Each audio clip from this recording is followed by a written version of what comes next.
Hi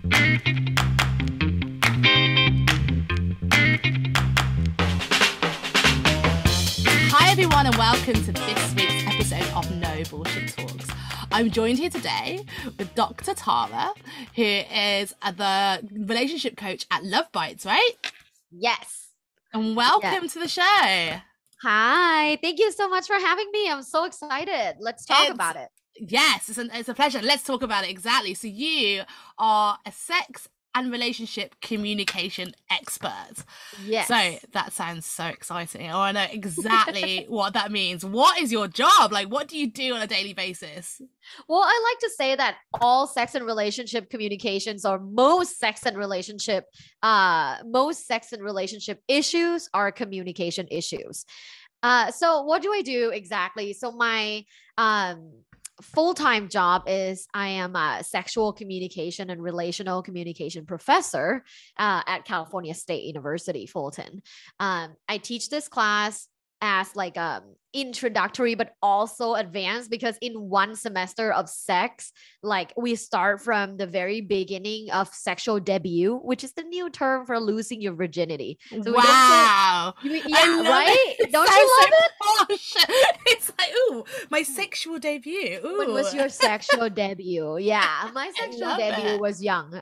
But basically, we don't use the term that are negative or has negative connotations, like, oh, you lost your virginity. Are you like dirty and nasty now? Like, no, it's a sexual debut. It's fun. So it starts from that, and then it goes into like communication before sex, communication during sex, after sex, sex and technology, sex and fetishes, sex and alternative relationship styles like swinging relationships, open relationships, poly, all of that. So it does go from like very basic to pretty advanced in like one semester. But I mean, we do have 4 months. I think my students can keep up with that. But at least for the last few years, I've seen that, I've witnessed that. And so that's my like daytime job. And then outside of that, I have a relationship coaching practice here in Los Angeles, where I focus on helping you become clear with your sex and relationship goals, and then coach you to get to your goals. So there's a difference between like therapy and sex coaching, because a lot of people ask me, like, do you like therapize people from like, let's say sexual assault or, you know, rape or things like that? And I said, typically if it's, you know, a really heavy sexual trauma, I refer you to a therapist friend who's, you know, a full-on therapist that can like hash that out with you with a specific methods. And then when you become a little bit more comfortable in your own skin and you want to get clear about what you want in a relationship, want to get clear about what is sexual wellness for you, how can you live your best sex life, then you come to me. So yeah, that's kind of the niche that I'm in, is I help you become clear with your sex goals, relationship goals, and I help you get there. That is so cool. I want to talk more about the fact that you teach this at a university. That is like, it's so crazy. So first of all, what course is it on? Like, what are they studying? Like, do you guys have this class? No, not that I'm aware of anyway. Like, and also I think that US education is a little bit different. It's way more flexible. I love it. I love the fact that in the US you could be doing like a maths degree, as math in America, a math degree, and you would then select, like, you could minor in like art or like music, and you could do totally different stuff, which I love about it. In the UK, you basically pick a subject and you do that subject, and you don't do anything else. So it's kind of narrow-minded, and I think that people don't come out of college as what it would be in the US as rounded, and I think that it's something that we're missing a trick here for sure, because it's ridiculous in that sense. So I don't think there's like sex ed as a degree or anything, you know, in the UK that I'm aware of. I'm totally gonna go look this up now, but I would love to know what course is this part of? Yeah. So my course specifically is in the human communication studies. Right. So what that entails is it's a part of like social science, right? Because I'm sure social science is a bit more of a universal language, because I think there's social science everywhere in the world. Like in the UK, I'm sure there is a major that's social science, but specifically on sex, sexuality, sexual behavior, sex psychology, things like that. So it's under the social sciences umbrella. But this course that I teach is a 300 level course, meaning it's for like seniors in college or university, like you guys say, university, like for fourth year people. Wow. And it, what can I say? So the title is Sexual Communication. So it focuses more on the behavior part, not so much on the psychology part. So for example, when we talk about like fetishes, right? You can like probably have a whole course, the whole term, the whole like semester on just different kinds of fetishes and like the psychology behind it, all the research on it. But for us, it's like one unit. So it's like 1 week of fetishes, and it focuses more on how to communicate your fetish. It's a little bit on where it comes from, but we don't spend a whole lot of time on the psychology and history behind it. I'm sure you can take a course called like History of Fetish, and there's probably one. Yeah. But it focuses more on like the now, the interaction with people. Like, what does it mean to have a foot fetish?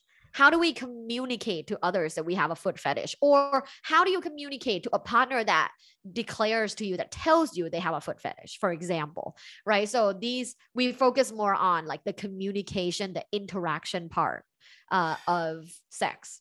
And that's so essential. I don't know why it's not focused on, because so many people, and I'm sure that's a reason, and you would know the answer to this, I'm sure that's a reason why lots of relationships break down, is because of poor communication, right? And maybe they are scared of something, or they actually, a lot of the times, people probably cheat is because they're not getting what they want in the bedroom, and because they haven't communicated to the partner what they're actually into, and therefore like they're not satisfied, and then that leads them to stray. And I think that it's crazy how it isn't more normal, and it isn't, you know, a thing that we do in school, because there is a show in the UK, I don't know if it's in the US, on Netflix, called Sex Education. Yes, it is here, and it's huge. Okay, so I tell people I'm like Otis's mom. Yeah, that's exactly what I'm thinking. Yeah, I'm like Otis's mom, except I'm Asian and younger. Oh my god, that's so fun. That's exactly what I was thinking of. I was like, oh my god, you are her. That is, yes. But it's so funny, because I think the reason why maybe it's so big is because that so does not happen in the UK. Like, it's not, it's so, I guess the stereotypical Brit is like quite prudish in that way. Oh no, it's not right to talk about that. No, it's not proper, absolutely. So, you know, I think that's why it's probably such a big thing, but I can't believe it's over there. That's exactly what I'm envisaging you do. Like, it's huge here. Yes, it's the same. That's what I do. And I also live a very sexually vibrant life like her. Yeah. And I love that you're so proud of saying that. Like, you're not ashamed of saying that. And and I think that's a thing, right? It's that sex has often become this dirty word that people like, when they start talking about, they're like, oh, you know, and women in the UK, I know that if women are open about sex, they'll be like, oh, they're a slut, they're like, you know, they're this and that, and they but when men say it, it's like, they're a player, they're cool, they're a lad, and it's like, why is there such a big discrepancy? Like, is there anything in history of stuff that makes that? What is the reason why like women are sluts and men are lads? Yeah, exactly. It's hundreds of years of conditioning. I mean, look back to our ancestors, female ancestors. There was not a time where a woman can be openly sexual and assertive and communicate what they want in bed. Women has always been taught to be subservient. Women have always been taught to be submissive. You know, the stereotypical good wife is a quiet wife that cooks and cleans, takes care of the household, takes care of the husband. There was never a time where there's a narrative that says women, like, own your pleasure, demand for an orgasm. Like, there was never a time. So if you think about historically speaking, you know, back in the days, women that were more open and assertive were named like witches, and they were killed. Really? I mean, now you're killed socially. But back then, now you're killed socially. People call you a slut. Maybe you have a bad reputation at school, at work, right? But back in the days, you get killed literally. So like if that kind of fear of becoming sexually powerful is in the DNA and it's passed on multi-generationally, like how do we get rid of it? It starts now, right? It starts with our generation, I feel, because like if, like you said, if Netflix is showing sex education for the first time in a long time, maybe it's time now for our generation to start working on ourselves and changing that narrative as women, to become sexually powerful, to own our pleasure, to communicate for pleasure, and that we also love sex. Instead of being afraid of sex or thinking we don't deserve an orgasm or thinking we have to serve someone, because for the longest time that has to be the attitude or else you die. That's so crazy. And I'm just thinking about it now. I'm thinking about all the women I know who are that confident, who are like, do have the ability to just be like, this is what I like, this is how I like it, this is, whatever. And a lot of men are intimidated by that as well. Like, that's the other thing. It's that, are you then putting off men because you're talking in that way? And why are men so intimidated by women who know what they want in the bedroom? Like, what's that about? Oh, I love that I fucking love you asked me that question. That is $1 million question. I love that question. And I would like to say, PSA, men that are intimidated by just the fact that you're casually communicating about sex, that you know what you like in the bedroom, that you know what you want in a partner, that you know what you want in a relationship.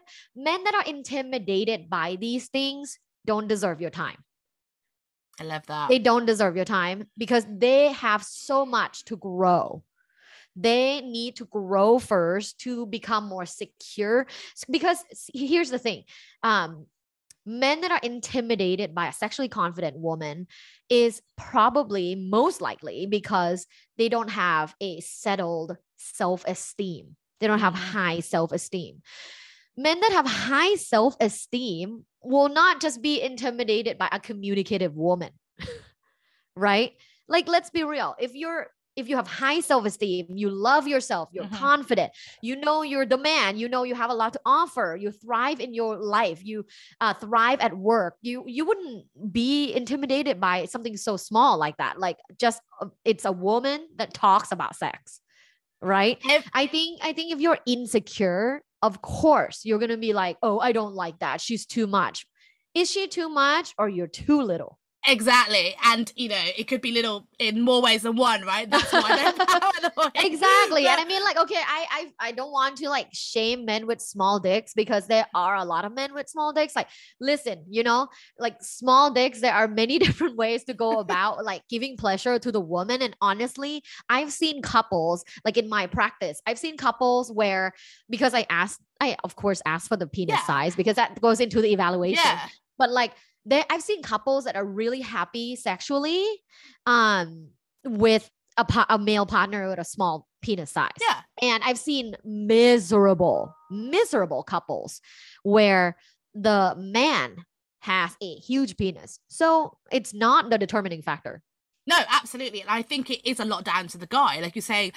And, girls chat about this stuff. And again, I don't know why women are so much more open in detail about this stuff than men, right? So girls get together, we have a few glasses of wine and we talk in detail about our sex lives. This is just what girls do. And pretty much over the years, every conversation I've had where a guy is doing something ridiculous in the bedroom or isn't performing or isn't like happy about something that girls have done, is always to do with self-esteem. And it all comes down to that. And yeah, like we talk about dick sizes all the time. Obviously that comes up, and it's like we've had guys who have big dicks, but then they're arrogant and they don't even know how to use it. Yeah, and they either don't know how to use it or don't care if they know how to use it, because they just like, oh well, I'm a guy with a big dick, I'm amazing, and they're just like, I don't care about pleasuring a woman because I'm hot and I'm this. I love that you said that. Yeah, that's like the downfall of some of these men with huge penises. Is because they become so like blinded from their own beauty that like they don't develop anything else. Like they don't have great personality. They're not funny. They don't know a lot about the world. They don't like, they're not cultured. I have been on dates with men like that, where they're like just physically gorgeous and like have a beautiful penis. And I'm not attracted to you. No, like I'm not attracted to you because you don't offer anything else. Yeah. It's like a mannequin.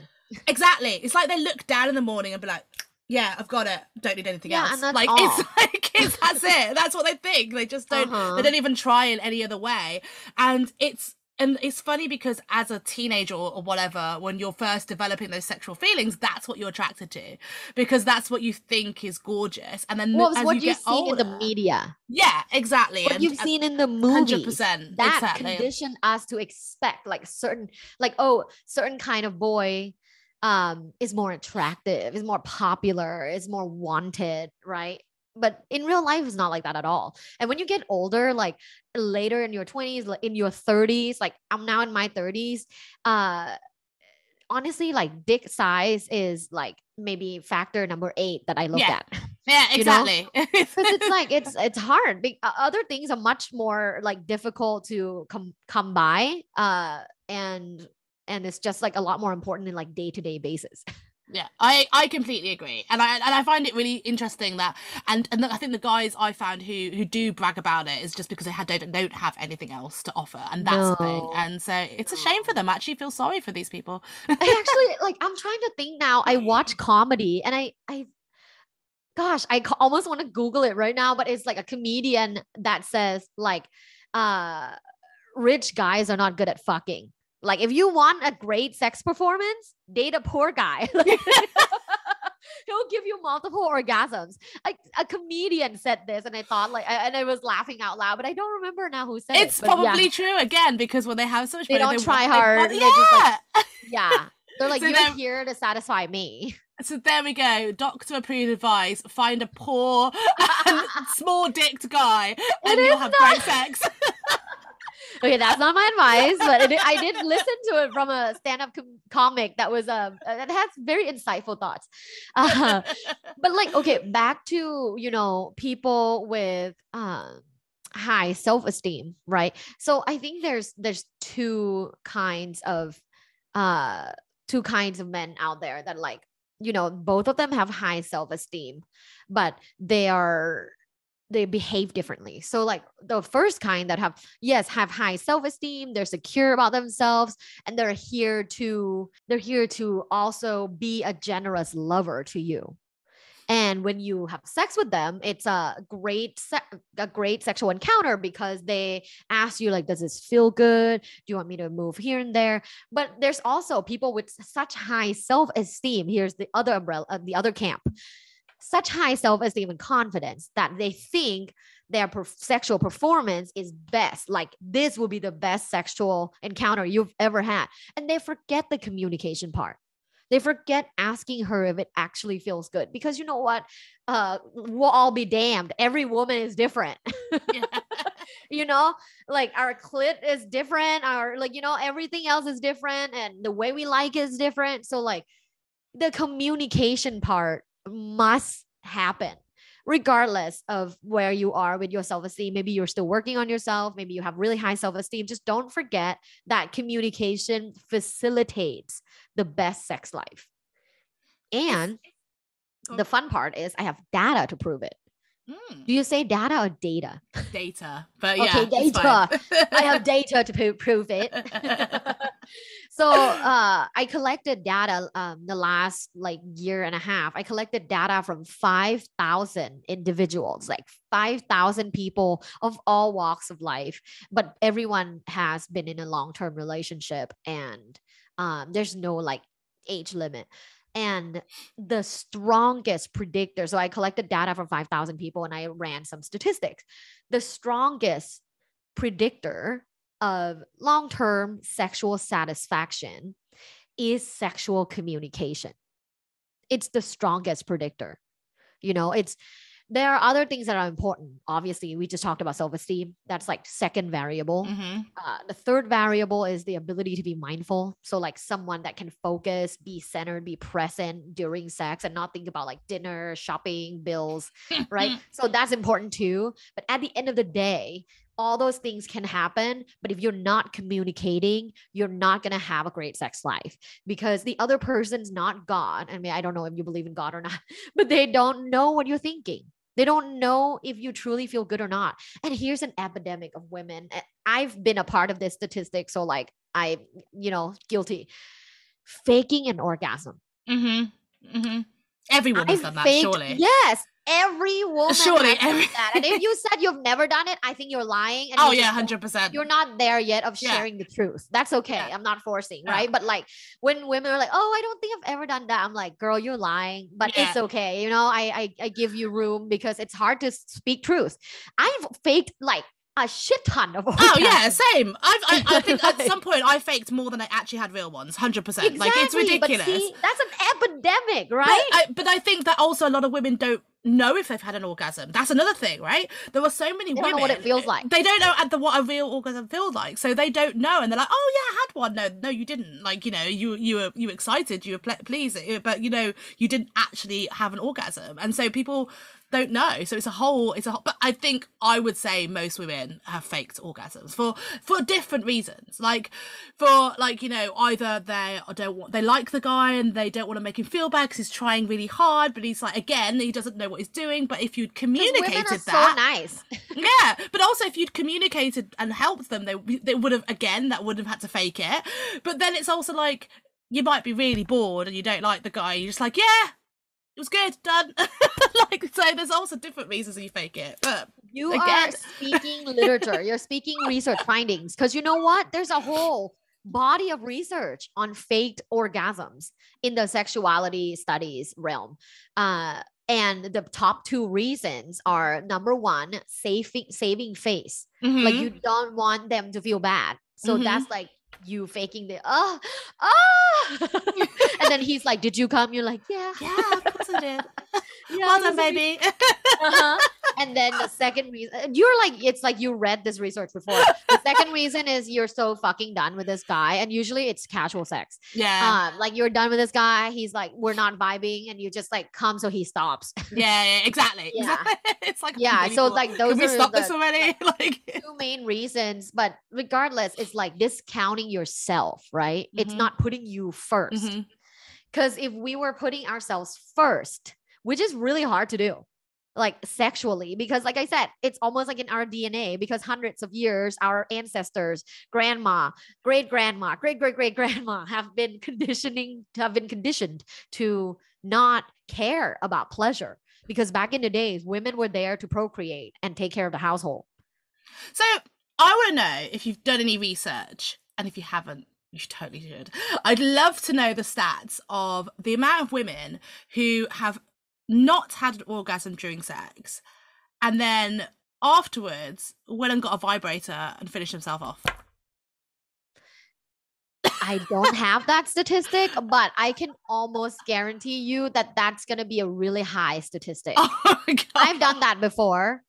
And like a lot of women have done that. But again, there are women that are not yet like sexually woke that like wouldn't admit that they do that because they feel like if they admit it, they're like less of a woman, or like, they don't want other people to. You're more of a woman because you know what you like and you know your body. And it's like, okay, I realize that I want to get pleased. I want to actually orgasm. So I can't sit here being frustrated and like, I need to just go sort myself out. Like, girl, there's so many women that are obsessed with their, how they present themselves to others. And they wouldn't admit. Like I've had clients that wouldn't admit until like third sessions that they've never had an orgasm, but they just they want to present their family, their marriage as like perfect. That makes sense. They can't get out of their heads about like there's no perfect marriage.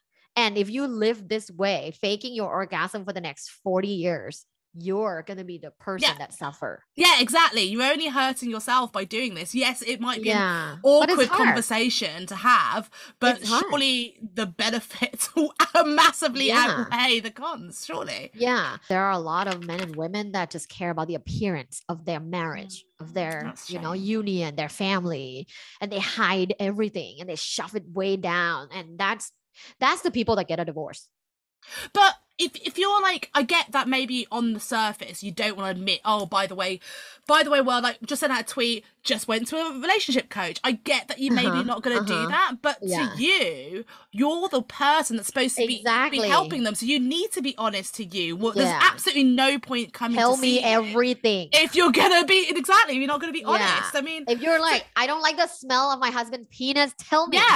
Exactly. Like, just tell him to go wash properly or whatever, like, you know, just it can be solved, and then your whole thing's like change. I think it's ridiculous. I mean, so do you mainly have married couples who are unhappy in their marriage due to their sex? Is that who you normally see in your clinic? You know, you'll be surprised. It's pretty split. I would say it's 50-50 singles that are dating that just can't seem to find clarity on what they want, how to communicate what they want, how to approach a sexual relationship. So there's a lot of singles, just people that are casually dating and just like can't seem to find their own clarity.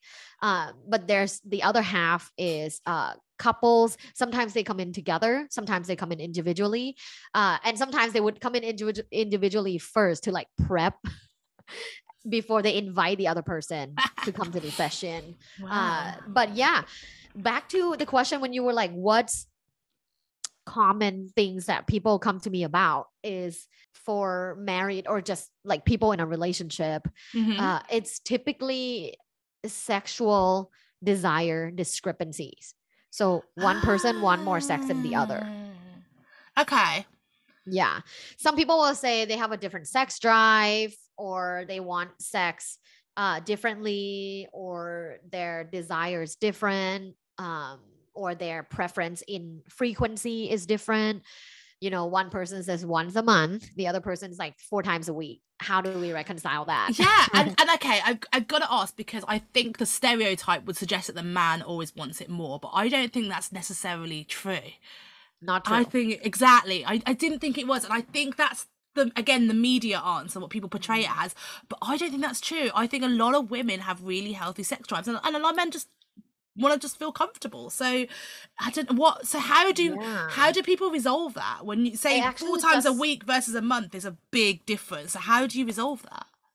Talking about that, I just saw a couple that the woman wanted it maybe like 3 to 4 times a week, and the man only wanted it once a week.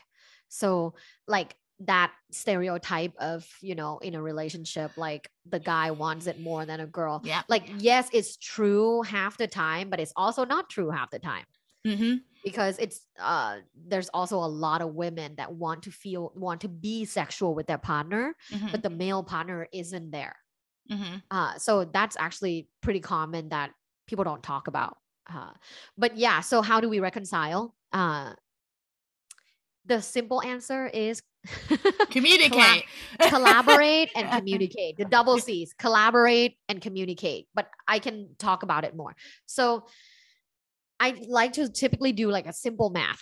Let's boil it down to weekly. Like, how many times do you want to have sex per week? If the person that has low sexual desire or sex drives, like, okay, like I can probably like, you know, have sex once a week. And if the other person's like, I want to have sex 4 times a week. Okay. The simple math is 4 minus 1 equals 3. How do we substitute the 3? How do we honor both people's wants and needs and desires in life and how they live their life? How do we honor both people while collaborating to make sure that the sexual connection and passion is still in their relationship? The answer is to collaborate and to communicate. So for example, a couple that came in, right? Three times a week or 4 times a week and 1 time a week. So the 3 times, how do we substitute that? How do we collaborate? So for the 3 times, can we not have penetrative sex? Can we be sexual in other ways? Can you give each other a sensual massage? Can you give a little handy? Can you give a blow job? Can you can you give her foot rub while she, jerk you off with her hand? Like, what are some creative ways that we can collaborate to satisfy that sexual need of the person that wants it 4 times and to satisfy the other person that don't want to have penetrative sex? So is it usually to do with sex drive? Because I feel like there's usually an underlying reason why people don't want to have sex, because at the end of the day, most people enjoy sex, right? If you don't enjoy it, it's a whole different thing. You're asexual, and that's okay. Exactly. It's a different thing. But if you enjoy sex, then why wouldn't you do something you enjoy? Like, so I feel like there has to be other reasons. So like, I generally like, if I'm stressed and like thinking about something else and I'm probably just not in the mood, but I could be changed my mind, like that's like I have my mind changed. So it's different. There's usually another reason for it, I feel like. And I feel like naming 1 week, like a number per week, I don't think that fits, because it depends on your mood and depends on what you like. Because 1 week you might want it once, the next week you want it every day, like twice a day. Like it could just change. So is there often like an underlying thing there that like, because also sex can have an impact on mental health and that sort of thing? Is there usually an underlying reason of why people actually don't want to have sex, and like, does that stuff come out during therapy? Yeah, 100%. I mean, for every, desire or behavior, there's always like deep roots of other things, right? So yes, the issue is the differences in sexual desires, but where did it come from? The number one reason for people's lack of sexual desire and arousal is stress. Stress is the number one mood killer. So any activity that allow for stress relieving, and honestly, like research does show sex relieves stress, but if you're not totally there yet, but if you're not there yet and you think stress is a barrier to sex, there are other things that you can do to feel less stressed first before you get into the sexual encounter. Things like breath work, things like exercise, meditation, maybe watch a 20-minute comedy, maybe like, doing things to take care of yourself to feel less stressed. So you're more open to sexual opportunities, if you will. Right. So yes, stress is the number one like mood killer that people would respond. I used to think like, is it because you don't love your partner? But it's actually not. Most people do love their partner. They do want to have a happy sex life, but they're just like, they can't force themselves to feel less stressed. Right. Yeah. But the number 2, which is a little bit sad, but it's actually so true, is you just don't find your partner that attractive anymore. Oh, that is really sad. Yeah. Yeah. Especially like people that have been together like over 10 years. That is a pretty common reason that people report in like a survey. Why don't you have more sex? Or like, why? So like surveys typically ask like, please rate the happiness of your sex life. Right. And then please cite like, what are some of the reasons why you rated yourself that rating? And typically people who rated it low, it's either stress, or that they don't find their partner that attractive. Oh, that's terrifying.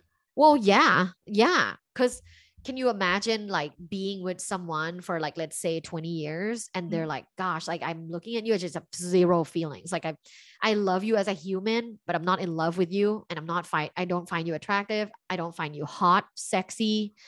I'd be so gutted. It's true. I mean, it happens to lots of people. That's really sad.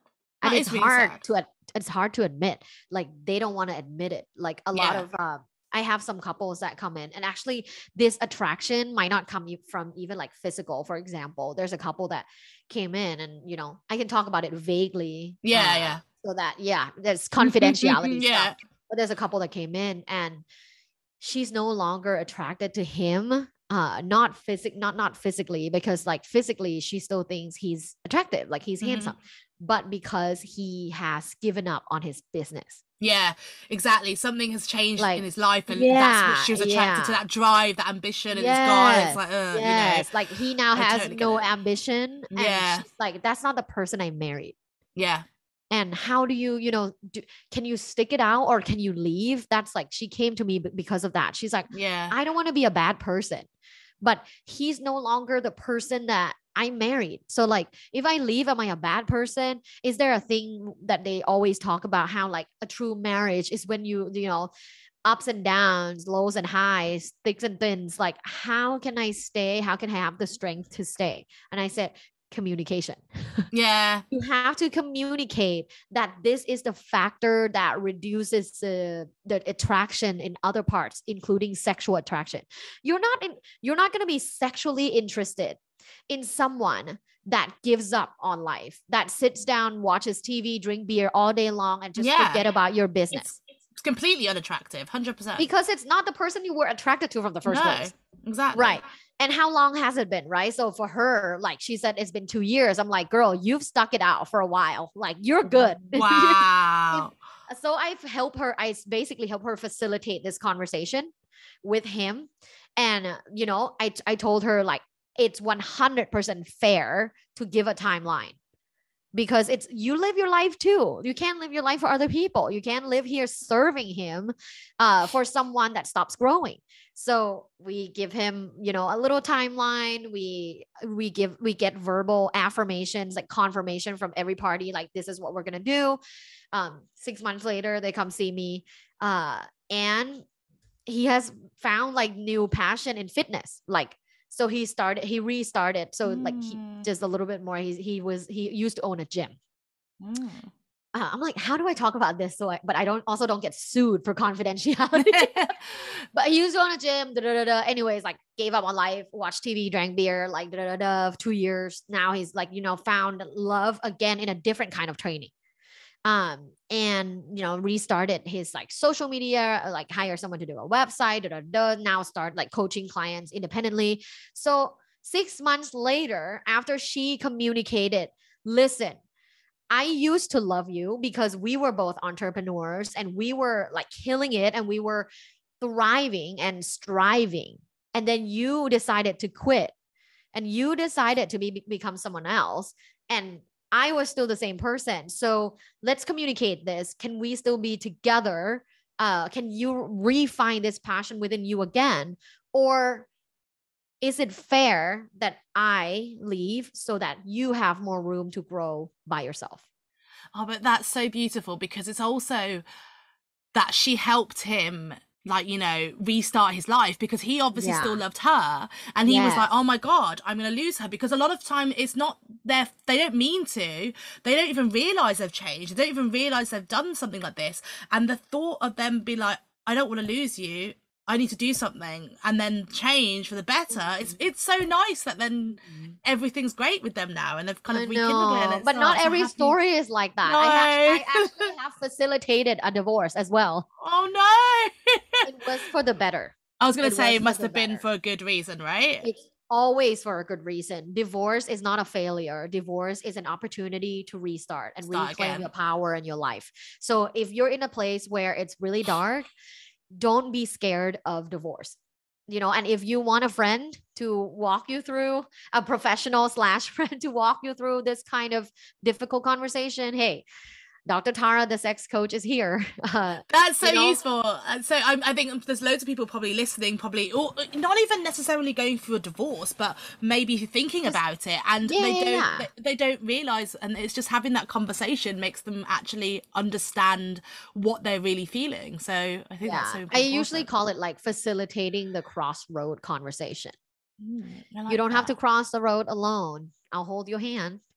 That's so cute. Yeah. You're talking about friends and stuff and like family. What did they think about, you doing this as a career? Because I feel like it's like parents are quite traditional, and even like me doing my job, they don't really understand what I do. And but if I turn around and go, like podcasting, digital marketing, all the modern techie stuff, they're like they don't really understand it, and And so it's not a traditional career. But if I turn around and go, hey, mom, I'm now teaching sex, like, I'd be like, what? I'm a sex coach.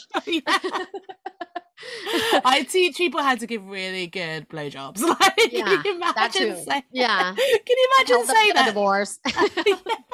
I don't know. My parents would have a fit. Like, how did your parents react?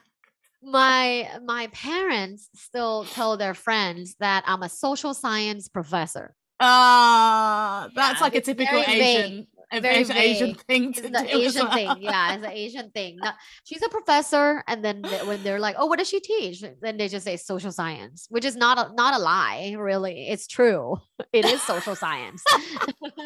But they don't. Yeah, they're not there yet. Especially in my culture, like in Thai culture, it's being a young woman, like talking about sex, like assertively is still looked down upon. So I think they're just protecting like their own identity, but also mine. And I don't have a problem with that because I live in the US, I live in Los Angeles. I can talk about sex all day long, but if they don't want to, they don't have to. They have their own life. So yeah, they usually tell people I am a social science professor.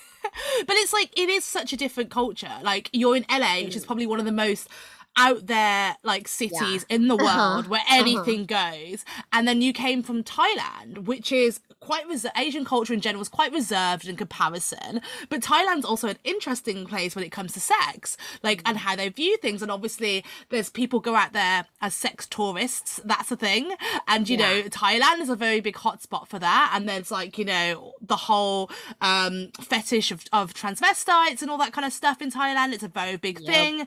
And so like, it's a strange culture out there as well, like, because it's also should be quite a you know, quiet, kind of timid Asian culture, but then there are so many prostitutes, and like, you know, that's a thing, and that's like a very normal thing, and it's like one extreme to the other in Thailand. Like, what was it like growing up there? And like, it's so bizarre. Where did your like passion for sex come from? You know, it's really crazy, and what you said was quite spot on. Have you been to Thailand? Yeah, I have. Okay, yeah, because like that was pretty insightful, and what you said is quite spot on with the divide. Yeah. For Thai people who live in Thailand, for Thai people who were born and raised and live in Thailand, Thai culture is very conservative. So the sex tourism stuff is almost like it's partitioned off for foreigners. Like, it's for well, when in fact it's really not just for white people, but I don't know why they say it's for white people that come here to have sex. It's the rich white men, rich white English men. Is what say. But it's not true, because there's also like poor white men and other men, you know, Asian men, black men. There's all kinds of men that actually come to Thailand to have sex. But the sex tourism part is true. It's very visible, but yet Thai people choose to ignore it. That's interesting. Yeah, and it's partitioned off as like it's a specialty thing. It's like a tourism thing. It's not for us. But you know what? Growing up there, it's very, very conservative. Very, very conservative. Nothing like being here in Los Angeles. Nothing like this at all. People don't ever talk about sex. And when you watch like TV, like drama, like Thai drama, or just like TV shows, they never talk about sex. And when they do, it's like a super taboo thing. It's like this like bad girl try to like lure the man away from the good girl who like is innocent. Right. So sex is always portrayed as a negative thing. Sex is rarely, like 2%, is rarely portrayed as a positive, pleasurable thing. It's always portrayed as a negative thing.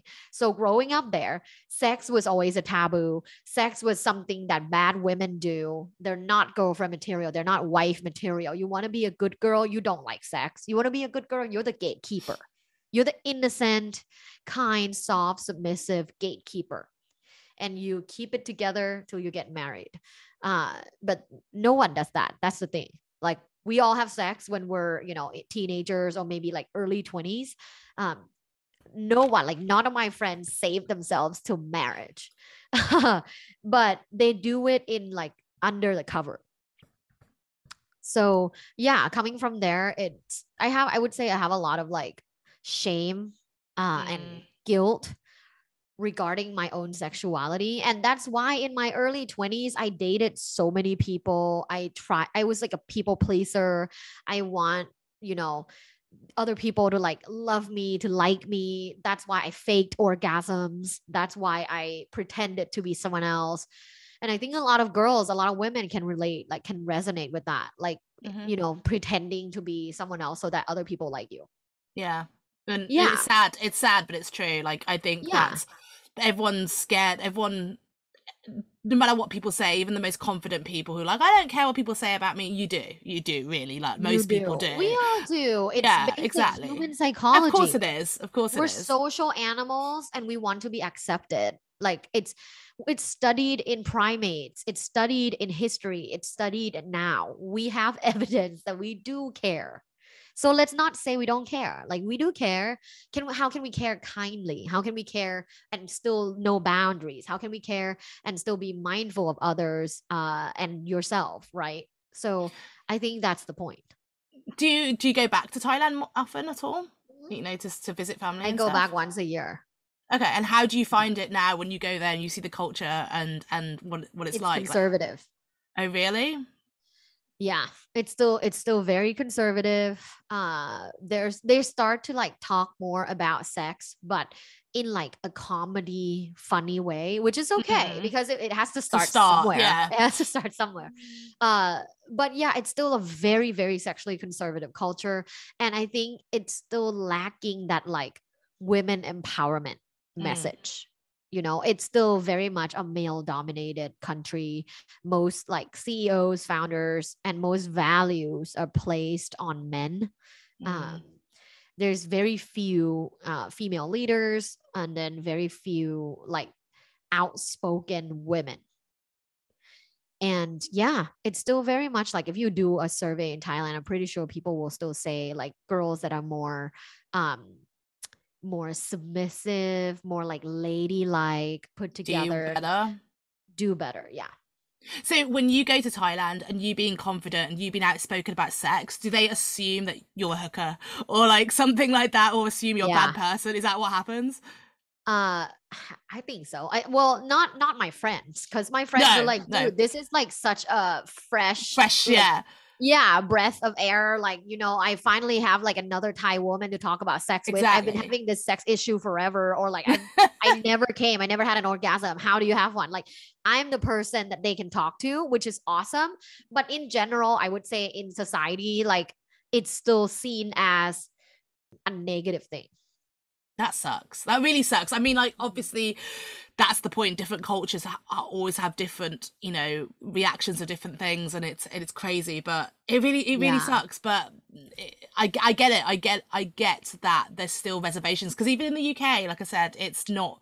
There are a few people who are very open about it, but there are lots who aren't. And there's a lot of people who are going to probably have tuned out of this episode like ages ago by now. They're like, what? They said dick? Oh my god! Like they're turning it off. Dick, pussy, asshole. I don't know. Let me say all the things. But yeah, like we all have sex. Let's have better sex. Yeah, exactly. I love that. I think that's great. Yeah. And I want to ask, I guess, like, my last questions would probably be about, because our audience are generally entrepreneurs, small business owners, that sort of stuff. I definitely think there's a correlation between how good your sex is and, like, you know, how good your businesses are performing. Like, I totally 100%.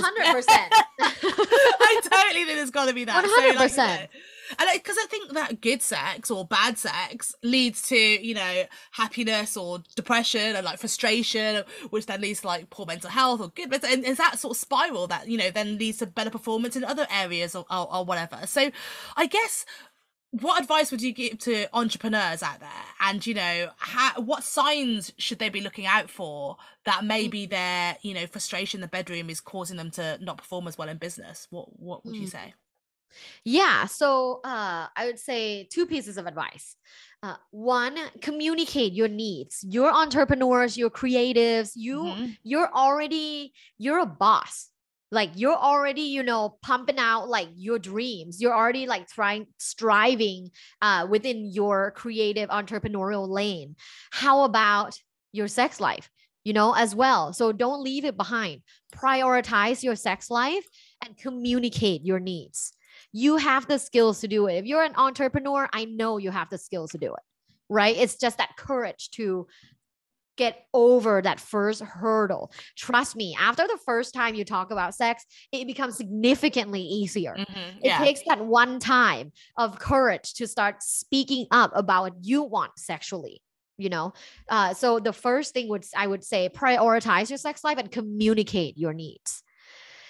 The second one is what kind of signs that tells you that you're not living your full sexual potential with your partner is I always ask people to audit their life, their relationship, audit your relationship.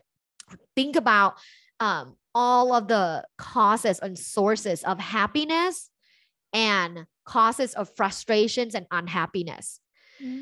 Does your partner or someone you're dating cause a lot of unhappiness and frustrations, including like obviously sexual frustrations? If they do, this is not the right partner for you. That's going to be quite hard to listen to for those people who are thinking, damn, that's my partner. Well, I mean, yeah, it is. I had to do the same thing. I had to, a few years ago, I had to audit my life and be like, damn, like this relationship is stopping me from growing, stopping me from living my potential, from striving and thriving in my entrepreneurial life. As a coach that has a practice. So I had to leave that behind.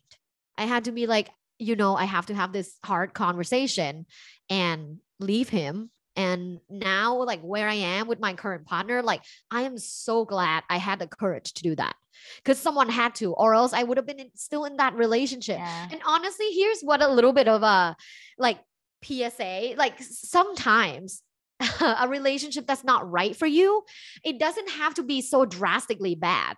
That's the thing. People think, oh my God, I can't leave. Like, this is pretty good. Yeah. Do you want to be in a pretty good relationship? Yeah.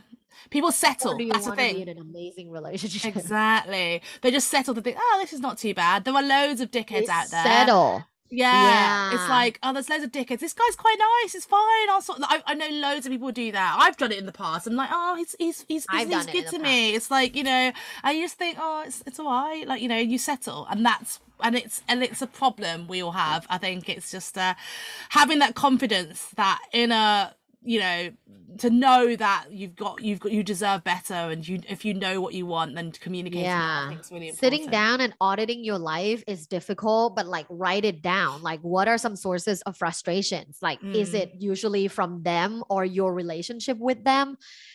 Those are typically the signs that that's not the right relationship for you. Killer words. Love it. It's been so amazing. I feel like I've just had an hour with Mrs. Bilburn from like time flies. I could have talked about this for ages. I will, and I think we're gonna come back and do another episode. I think it'd be great. I think I thought it was so fun, and I'm sure the listeners, those who didn't tune out the first time we said dick or whatever, those who are still listening also loved it. And so I just want to ask, where can people find you if they want to get in touch and ask you a question? Yes. So my website is luvbites.co, LUVBITES.co. And all my social media is luvbites.co. Perfect. So easy. And I'll put them in the show notes and everything. And so people can ask you questions. And I'm sure you'll probably have loads of questions after this. It's been amazing. And perfect. I've loved ask me any question. I'm here for you. I'm the resource. I love it. And can you please do that research on how many people have decided to finish themselves after faking an orgasm? I will. I really want to know the data on that. I will. I'm going to start a poll now on my Instagram. Amazing. I love it. I really want to know the data for that. It's brilliant. Thank you for having me. It's been a pleasure. And thank you everyone for tuning in, and come back next week for another episode of No Bullshit Talks. Woo!